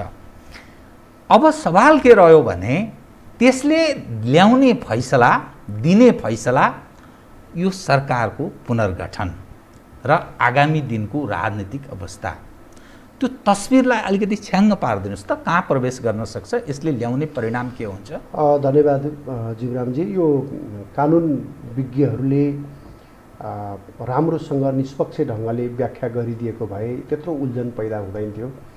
देश राजनीतिकरण मात्र होइन, पार्टीकरण भयो, राज्य संयन्त्रहरूमा पार्टीकरण भएको छ। त्यसको परिणाम के भयो त भनेपछि कुन न्यायाधीशले के फैसला गर्छ भनेर पहिले थाहा पाउने अवस्था। यो पृथ्वीमा सम्भवतः नेपाल मात्रै त्यस्तो देश हो जहाँ चाहिँ नि बेन्च हेरेर यो विषयमा के निर्णय आउँछ भनेर पहिले नै थाहा पाएर सो बमोजिमको व्यवहार गर्ने। र यो अवस्थामा हामीले के देख्यौँ भने चाहिँ अरू त धेरै कुरा देखेकै थियौँ, राजनीतिक क्षेत्रमा, अन्य संयन्त्रमा अदालतमा न्यायाधीश हामीले भनेको जस्तो हुनुपर्छ भनेर वकिलले भन्ने, अनि त्यस्तो माग पनि पुरा हुने। अदालतमा आफूले भने बमोजिम इजलास तोकिनुपर्छ, आफूले भने बमोजिम चाहिँ निर्णय आउनुपर्छ भनेर वकिलले बहसका क्रममा दाबी गर्ने एउटा पाटो छ। कैयन दाबी आफ्नो पक्षको पोषण गर्नु हो, तर संविधानको अपव्याख्या गर्ने अनि अदालतमा चाहिने आवश्यकताभन्दा बढी हस्तक्षेप गर्ने, यसको जस्टिफाई हुनसक्छ। कुनै बेला यसको मूल्याङ्कन होला कि केपी ओलीका प्रतिका रिजर्भेसन आफ्नो ठाउँमा छ, सबैका होलान् आफ्ना रिजर्भेसन, तर केपी ओलीलाई हेरेर संविधानको व्याख्या गर्ने हो कि संविधानकै अक्षर हेरेर व्याख्या गर्ने, यो विषयमा जस्तै हामी कानुनका विद्यार्थी होइनौँ, तर कानुन नबुझ्ने त होइनौँ नि त। कानुन बुझेर व्याख्या त गर्न सक्छौँ नि त। संविधानको 76 जुन धारा 76 को उपधारा 5 छ, त्यसमा तपाईँ हामी जो कसै अक्षर बुझ्ने मान्छेले पढ्दा देखिने कुरा के हो भने प्रतिनिधि सभाको त्यस्तो सदस्यलाई प्रधानमन्त्री बनाउने जो चाहिँ उपधारा 2 बमोजिमको हो, को प्रतिनिधि सभाको सदस्य उपधारा 2 बमोजिमको प्रतिनिधि सभाको सदस्यलाई प्रधानमन्त्री बनाउने भनेर लेखा छ नि त, नियुक्त गर्न सकिने भएर 5 मा। अब हामी उपधारा 2 मा जानु पर्यो। उपधारा 2 मा फर्किँदा के भन्छ भनेपछि उपधारा 2 ले 2 वा 2 भन्दा बढी दलहरूको समर्थन प्राप्त गर्न सक्ने प्रतिनिधि सभाको सदस्य भन्यो। त्यहाँ निर्दलीय सरकारको परिकल्पना नि गरेन यो संविधानले। यो संविधानले सांसदहरूको स्वतन्त्र भूमिकालाई पनि चाहिँ यो संविधानले स्पेस दिएको छैन। दलीय भूमिकालाई नै त्यहाँ स्पेस दिएको छ। यही संविधानको कुरा गर्यो भने तल यस्तो पनि अपव्याख्या सुन्नु पर्यो हामीले कि सांसदहरू स्वतन्त्र भएर चाहिँ मतदान गर्न पाउँछन् भनेर, यो संविधानमा कहीँ पनि छैन होइन त। भनेपछि यो सबै के हो भनेदेखि आफ्नो एउटा अभिष्ट छ, वकिलहरूको पनि न्यायविदहरूको पनि त्यस्तो देखियो। आफ्नो एउटा अभिष्ट पुरा गर्नको लागि आफूले कसरी इन्टरप्रिटेसन गर्दाखेरि कसरी चाहिँ अनुकूल हुन्छ त्यसै गरी गर्ने एउटा कुरा त्यो। अर्को कुरा तपाईँले यो पनि हेर्नु होला, 2063 साल 62 सालदेखि संविधान बनाउने बेलासम्म जुन मिडियाहरू, जुन मिडिया हाउसहरू, जुन लेखक पत्रकारहरू, जुन नागरिक समाजका स्वघोषित अगुवाहरू, जुन वकिलहरू, जुन चाहिने पार्टीहरू, पार्टीका नेताहरू जुन विचार बोक्थे नि त्यो बेलादेखि 62-63 देखि संविधान बनाउने बेलासम्म त्यो आज पनि अघि नै हामीले सुरुमा कुरा गरेको ध्रुवीकरणको कुरामा आज पनि त्यो शक्ति ठ्याक्कै एक ठाउँमा उभिएको छ। किनभने त्यसको पछाडिको कारण भनेको यो संविधानलाई जसरी भए नि रक्षा गर्नुपर्छ भन्ने मामिलामा संविधान बनाउने पश्चिमा शक्तिहरू, अदृश्य भूमिकामा रहेका पश्चिमा शक्तिहरू पनि यो संविधानको रक्षामा, अनि यो संविधानमै टेकेर समाजवादमा छलाङ मार्नुपर्ने पक्ष पनि यो संविधानको रक्षाको पक्षमा। त्यसैले एउटा अनौठो दृश्य देखिन्छ। हेर्नुभयो भने माओवादी र पश्चिमा शक्ति ठ्याक्कै एकै ठाउँमा देखिन्छ। त्यो किन? हिजो पनि एक ठाउँमा, आज पनि एक ठाउँमा। पश्चिमा शक्ति पनि जातिवादमा विश्वास गर्छ, नेपाल जातीय आधारमै विभाजित होस् भन्ने चाहन्छ, सार्वभौम सत्ताको विभाजनै चाहन्छ। पश्चिमा शक्ति नेपाल स्टेट कमजोर होस् भन्ने चाहन्छ र यो संविधानले चाहिँ त्यो चिजहरूलाई व्यवस्थित गरिदिएको छ, अराजकतालाई, अनेकतालाई आदि, होइन? भनेपछि पश्चिमा शक्ति पनि यही संविधानको रक्षा चाहने, अनि यो संविधानमा टेकेर अर्को ठाउँमा पुग्ने तत्त्व पनि यही संविधानको रक्षा चाहने। भने दुईटा अलग अलग बाटो भएका, गन्तव्य भएका शक्तिहरूको अहिले गठजोड छ केपी ओलीका विरुद्ध संविधानको रक्षा गर्ने भन्ने नाममा। रक्षा गरेपछि के गर्ने भन्ने कुरा चाहिँ दुईटैको फरक छ।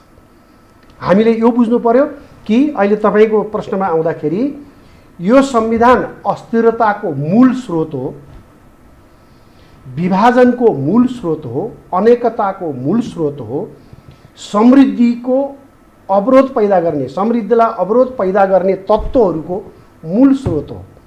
त्यसैले यो संविधान र मुलुक लामो समय सँगै जान सक्दैन। यो दुस्साहस, दुष्प्रयास, समयको बर्बादी मात्रै हो। म कार्यक्रमको ठिक अन्त्यमा 1 मिनट चाहिँ तपाईँसँग मैले टाइमले, मसँग समय धेर भएन, विरोधाभास देखिन्छ नि त। ओलीजी कहिले उत्तरतर्फको अर्थ लाग्छ, कहिले होइन युटर्न गर्नुभयो दक्षिणतर्फ भनिन्छ, एमसिसीको एडभोकेसी गरेको देखिन्छ, शेरबहादुर त्योभन्दा बढी डुक्रेको देखिन्छ, अनि पोलराइज हुँदा फेरि शेरबहादुरजी प्रचण्डजीहरूसँग देखिन्छ, यहाँ माधवजी प्रचण्डजीहरूसँग, अनि ओलीजी फेरि कता फेरि अर्को। यो अलिक विरोधाभास जस्तो देखिन्छ, दृश्य बडा विचित्रको देखियो नि त। दृश्यहरू केही छैन। यो चाहिँ नि माओवादी र काङ्ग्रेस पार्टी त वैचारिक रूपमै एकै ठाउँमा भए, एजेन्डा नै एउटै भयो। उहाँहरूको बिचमा एक प्रकारको समझदारी नर्मल्ली 62 देखि यता रहँदै आएको छ। जब जब माओवादीलाई सङ्कट पर्छ त्यो बेला काङ्ग्रेस गएर काँध थापिहाल्छ भनेपछि उहाँहरूको बिचमा कहीँ हामीले अदृश्य कुनै ताकत, शक्ति, सूत्रले काम गरेको छ। त्योभन्दा फरक धारमा रहेको हो केपी ओली हो। केपी ओलीजी कुनै बेला चीनसँग बढी निकटको हो कि भन्ने जस्तो देखिन्थ्यो, त्यो रूपमा चर्चा हुन्थ्यो। त्यसपछि अमेरिकी वा पश्चिमा शक्तिसँग अलि बढी नजिक हो कि उहाँहरूको चाहिँ नि अनुसार उहाँहरूको साथ सहयोगले चाहिँ नि अगाडि बढिराखेका हो कि जस्तो पनि लाग्ने। किनभने त्यो एनजिओ आइएनजिओलाई व्यवस्थित गर्न त त्यहाँभित्रको पश्चिमा शक्तिहरूले रोके नि त उहाँलाई। यस्ता धेरै कुरामा रोके, धर्मकै बारेमा बोल्न, संहिताकै बारेमा बोल्न पनि रोकिएको हो कि जस्तो लाग्छ। उहाँको मनको कुरा आफैले पनि गर्न नपाएको होला, थाहा छैन मलाई त्यो कुरा, तर रोकिएको जस्तो लाग्छ। कहिलेकाहीँ प्रकट भएर आउँछ ती कुराहरू। अनि केपी ओलीले चाइनासँग के अपेक्षा राख्नुभयो, चाइनिजले के अपेक्षा राख्यो, सिचुएसन अलिकता परिवर्तन भयो यही 3 वर्षभित्र। केपीले चाइनिजलाई शङ्का गर्नुपर्ने, चाइनिजहरूले केपीलाई शङ्का गर्नुपर्ने ठाउँ बन्यो। त्यसका धेरै कारण छन्, त्यतापट्टि हामी आज समय भएन। अर्को पश्चिमाहरूको चाहिँ के हुन्छ भने जहिले पनि दुईटा रोल त भइहाल्छ। सत्तामा हुनेसँग पनि काम लिनुपर्ने, अनि भविष्यमा सत्तामा पुर्याउन चाहने पनि अर्को शक्ति पनि खडा गरेर विकास गरिहाल्ने, त्यो भइराखेको। अहिले पश्चिमा शक्ति चाहिँ नै संविधानको रक्षामा भएको हुनाले माओवादी र वामपन्थी काङ्ग्रेसको पक्षमा उभियो, देखियो। भनेपछि पश्चिमा शक्तिहरूले केपी ओलीलाई छोड्दै गरेको अनुभूति हुन्छ अहिले यति बेला। जस्तै अस्तिको इलेक्सनमै पनि हामीले यसो सूक्ष्म रूपमा हेरौँ, यो चाहिँ नि बाहिर प्रकट रूपमा भन्दा नि सूक्ष्म रूपमा हेर्दाखेरि राष्ट्रिय सभाको इलेक्सनमा कलम चिन्ह लिने उम्मेदवार विजयी हुनुभयो नि, त्यसमा पश्चिमा शक्तिहरूको ठुलो सक्रिय सहभागिता, एनजिओ आइएनजिओवालाहरूको ठुलो सहभागिता, सक्रियता देखिन्थ्यो, होइन?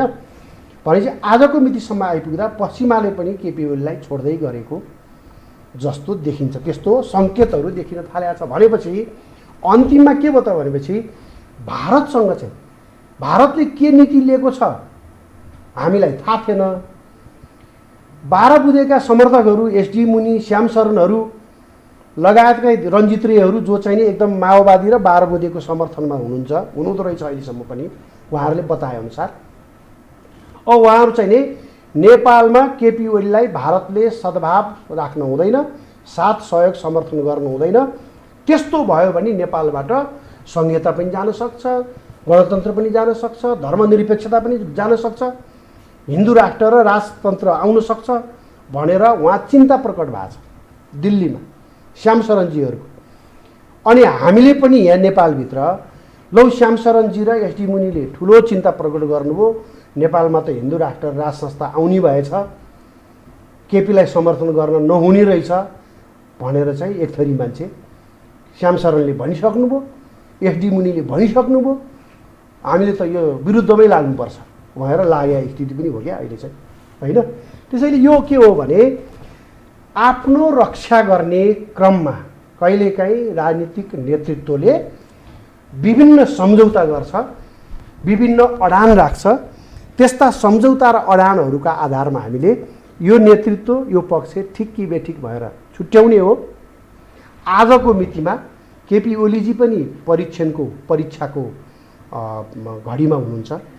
उहाँलाई पनि उहाँको राष्ट्रवाद, उहाँको प्रजातन्त्रप्रतिको प्रतिबद्धता, उहाँको राष्ट्रियताप्रतिको प्रतिबद्धता, नेपालीको एकताप्रतिको प्रतिबद्धता के हो त भन्ने कुरा उहाँ पनि परीक्षणको ठाउँमै हुनुहुन्छ। र अर्को पक्ष त परीक्षण भइकन पास भइसक्नुभयो, उहाँहरू अनेकताकै पक्षको, विघटनकै पक्षको, विभाजनकै पक्षको, अधर्मकै पक्षको भन्ने चाहिँ अर्को पक्ष त अब पुष्टिले भइसकेको छ। हस्, धन्यवाद छ यहाँलाई। धन्यवाद छ युवरामजी, मलाई मौका दिनुभयो। आदरणीय दर्शकवृन्द, उहाँ हुनुहुन्थ्यो देवप्रकाश त्रिपाठी, पत्रकार, मातृभूमिका लागि नेपाली अभियानका संयोजक। म सहित मेरो सम्पूर्ण युनिटलाई कार्यक्रमबाट बिदा दिनुहोस्, तर यो हो टेलिभिजन, हेर्दै रहनुहोला। नमस्कार।